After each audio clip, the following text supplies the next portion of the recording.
La Vierge Marie est appelée Notre-Dame du Saint-Cordon par les habitants de Valenciennes, qu'elle sauve d'une épidémie de peste, en entourant la ville d'un cordon protecteur.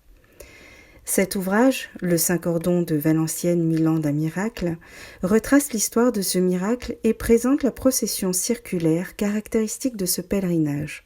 Une interprétation théologique et spirituelle de l'événement est également proposée. Rencontre avec le père Dominique Foyer, docteur en théologie morale, auteur de cet ouvrage et de 2 autres livres où il nous propose une réflexion éthique sur des sujets d'actualité qui éclairera les croyants autant qu'il montrera aux non-croyants que notre regard chrétien a quelque chose à apporter dans tous les sujets qui traversent notre époque.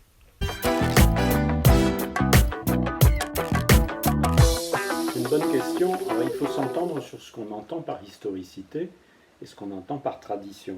Il y a à Valenciennes une historicité incontestable de la dévotion mariale.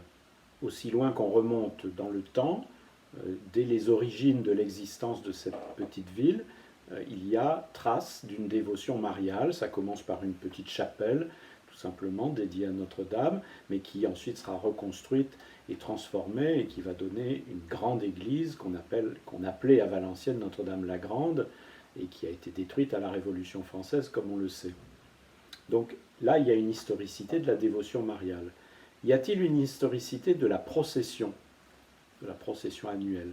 Là, il faut être plus prudent, parce que nous n'avons pas de documents attestant formellement l'existence de cette procession en l'an 1008. Cette date nous est donnée par la tradition orale, puis écrite. Si on cherche des preuves historiques de l'existence de cette procession, on peut remonter jusqu'à la fin du XIIIe siècle. Donc à la fin du XIIIe siècle, on a des documents qui attestent l'existence d'une procession qui entoure la ville de Valenciennes. Donc nous sommes en présence de quelque chose qui a été progressivement élaboré. Si je peux prendre une comparaison, c'est un peu comme dans les récits bibliques, dans l'Ancien Testament. On nous raconte un certain nombre de choses auxquelles on croit, auxquelles on s'attache, mais on serait bien en peine d'en prouver historiquement l'existence. Moïse, oui, peut-être a-t-il existé, mais peut-être pas comme cela nous est raconté dans le livre de l'Exode. La sortie d'Égypte ou l'entrée en Terre Sainte, la conquête avec Josué, tous ces récits ne sont pas à prendre comme des récits historiques. Ce sont en quelque sorte des récits théologiques, des récits qui véhiculent la foi, qui véhiculent les convictions d'une population. Dans le cas de Valenciennes, les récits traditionnels concernant la procession du Saint-Cordon, le miracle et la procession, sont la marque de l'attachement de la ville à sa patronne, Notre-Dame.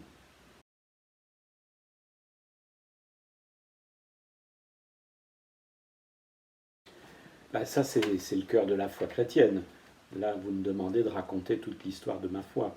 Ça fait peut-être un peu long pour une simple conversation. Non, oui, c'est évident que c'est au cœur de la foi, c'est au cœur de ma foi, la conviction que Dieu existe, mais il ne se contente pas d'exister. C'est un Dieu qui se fait connaître, c'est un Dieu qui entre en relation avec nous-mêmes, avec tous, avec chacun, un Dieu qui crée une alliance avec chacun d'entre nous, et c'est une alliance d'amour. Alors si vous me demandiez de donner mes sources, sur quoi je m'appuie pour nourrir cette expérience, cette croyance qui est la mienne, bien sûr, il y a la méditation de l'Écriture sainte, la Bible, Ancien et Nouveau Testament, puis il y a quelques auteurs chrétiens qui m'ont profondément marqué. Je vais en mentionner 3 anciens et 2 plus récents. Parmi les anciens, il y a saint Augustin, pour moi est quelqu'un de tout à fait central. Mais j'ajouterai immédiatement quelqu'un qui est moins connu, qui s'appelle saint Anselme.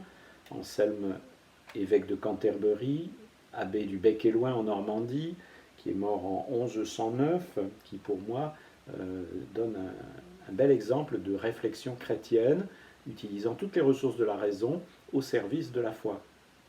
Et puis bien sûr, il faudrait que je mentionne celui sur qui j'ai fait ma thèse de doctorat, le bienheureux Jean Dunscott, franciscain, mort en 1308, qui est un génie de la théologie médiévale, et c'est quelqu'un qui m'a évidemment beaucoup influencé. Si je cherche des auteurs plus récents, j'en mentionnerai 2 simplement. Sainte Thérèse d'Avila, pour moi, est quelqu'un de tout à fait considérable, quelqu'un qui me nourrit dans ma réflexion et dans ma foi. Et puis, parmi les contemporains, un immense théologien qui s'appelle Hans Urs von Balthasar, qui est mort en 1988 et qui nous laisse une œuvre considérable, dont je suis bien loin d'avoir tout lu, mais qui m'a profondément marqué aussi. Donc voilà, quelques exemples. On dépend toujours de quelques ancêtres, de quelques grands prédécesseurs qui nous ont montré le chemin et qui continuent de nous nourrir à travers leurs œuvres, à travers leurs écrits.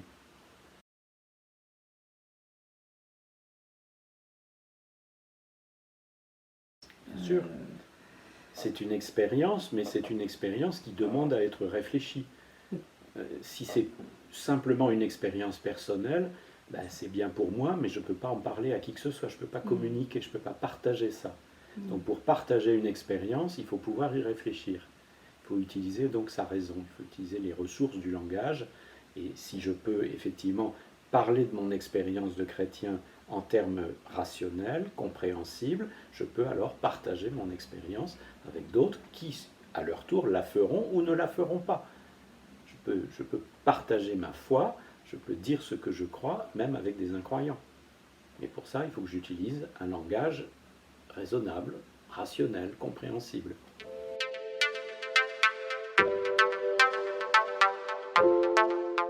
J'ai envie de dire les deux. Instruire et éventuellement convaincre, ou en tout cas donner des bonnes raisons de croire. Montrer que croire n'est pas absurde. Que croire, ça respecte notre raison, ça respecte notre dignité humaine. Ça n'est pas une violence que Dieu nous fait, c'est une proposition que Dieu nous fait. C'est un appel auquel on reste toujours libre de répondre. C'est ce que j'ai essayé de faire dans mes différents livres, dont le livre concernant le Saint-Cordon. J'ai essayé de montrer des choses comme ça, puis j'ai écrit 2 petits livres, parce que moi je suis spécialisé dans les questions de morale, donc j'ai écrit un livre qui s'appelle L'éthique en question, qui se présente sous forme de dialogue, questions-réponses, dans lesquels quelqu'un peut faire un chemin avec ça. Et puis un autre livre que j'ai fait ensuite, qui s'appelle Prendre soin de la maison commune, et qui poursuit la réflexion sur l'éthique sociale. Vivre ensemble, qu'est-ce que ça implique? Vivre ensemble sur la même planète. Donc, à travers ces livres qui sont des livres de théologie, j'ai essayé de faire une théologie qui soit accessible au plus grand nombre, au grand public. Donc j'ai pris résolument le choix d'un entretien avec quelqu'un qui me pose des questions, et moi j'essaye de répondre à ces questions-là. Donc on peut dire que ces 2 livres-là, et puis le livre sur le Saint-Cordon, répondent au double objectif, non pas convaincre, mais plutôt éclairer les croyants, mais aussi les non-croyants. Leur montrer que ce que je crois n'est pas stupide, n'est pas absurde, que ça peut se défendre. Alors mener des recherches, oui, ça c'est mon métier. Je suis enseignant en théologie et chercheur, donc je suis censé effectivement mener des recherches, et ces recherches débouchent d'abord sur des petits textes, des articles que je publie dans des revues. Et puis, un jour ou l'autre, quand la recherche est mûre, quand on a accumulé suffisamment de matériaux, on peut se lancer dans la rédaction d'un livre. Alors, pour l'instant, ça n'est pas en projet, mais il est possible que j'écrive un jour quelque chose sur les sujets qui m'intéressent. Et les sujets qui m'intéressent, c'est quoi en ce moment? C'est une réflexion sur le management à la lumière de la Bible. Est-ce que la Bible peut nous donner des orientations pour faire un management véritablement humain? Je pense évidemment au monde de l'entreprise. J'ai aussi tout un champ de réflexion autour de la sexualité et du genre, les questions de genre qui deviennent très prégnantes. Est-ce que la foi chrétienne nous apporte un éclairage intéressant sur la sexualité humaine, au fond sur qu'est-ce que c'est qu'être un homme, qu'est-ce que c'est qu'être une femme, est-ce que la foi chrétienne nous éclaire là-dessus? Donc ça, j'ai tout un ensemble de recherches que je mène sur ce thème. Je travaille aussi pas mal sur la question de la condition des personnes handicapées. Et puis enfin, il y a un domaine de recherche que je n'abandonne jamais parce que pour moi c'est constitutif, c'est tout ce qui tourne autour de la révélation. Dieu se révèle. Qu'est-ce que ça veut dire exactement?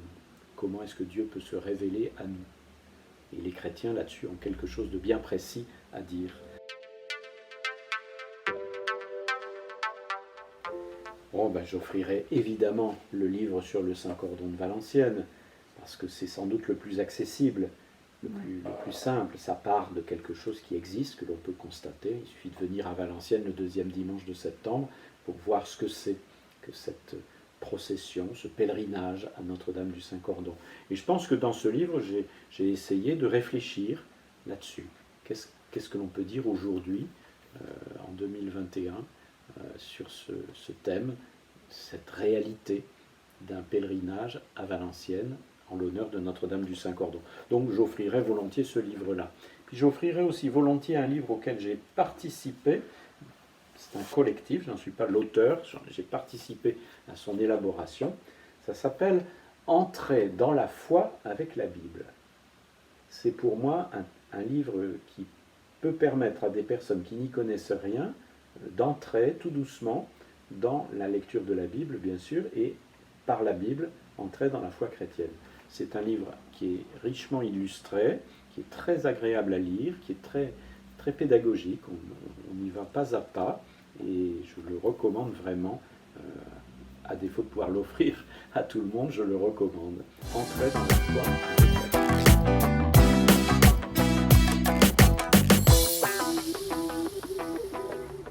Bonjour Dominique, j'ai une question pour toi car tu es auteur, mais également conseiller de la pastorale des familles du diocèse de Cambrai. Voilà la question, je voulais te demander quels sont le ou les grands défis que les familles doivent relever aujourd'hui et également quelles paroles ou quels mots-clés pourraient les aider à relever ce défi. Voilà, merci Apolline de cette question qui est une question redoutable. Je ne sais pas par quel bout prendre la question pour y répondre. Oui, actuellement, les familles sont confrontées à de multiples défis, multiples difficultés. Il y a des joies, bien sûr, mais il y a aussi des difficultés actuellement, créées tout simplement par l'évolution de la société, l'évolution des mœurs, l'évolution des mentalités. Donc pour moi, le défi, c'est comment garder l'authenticité de l'Évangile dans ce contexte qui est nouveau, ce contexte qui change vite et qui nous bouscule tous. Certaines évolutions sont bénéfiques, d'autres évolutions sont problématiques, posent des questions, il faut pouvoir y répondre, il faut pouvoir les affronter et parfois contester certaines évolutions actuelles. Donc c'est tout ça. Et je pense que, à ma manière, à ma mesure, j'essaye d'apporter ce que je peux comme éclairage dans cette situation difficile. Il y a une parole de l'Évangile qui me semble tout à fait éclairante dans ce contexte. Jésus dit le royaume des cieux est au milieu de vous. Et ailleurs, dans un autre évangile, il dit quand 2 ou 3 sont réunis en mon nom, je suis là au milieu d'eux. Une famille, c'est ça. Une famille, c'est quelques personnes qui sont unies par quelque chose de plus grand que chacun. Et ce quelque chose, c'est pas quelque chose, c'est quelqu'un.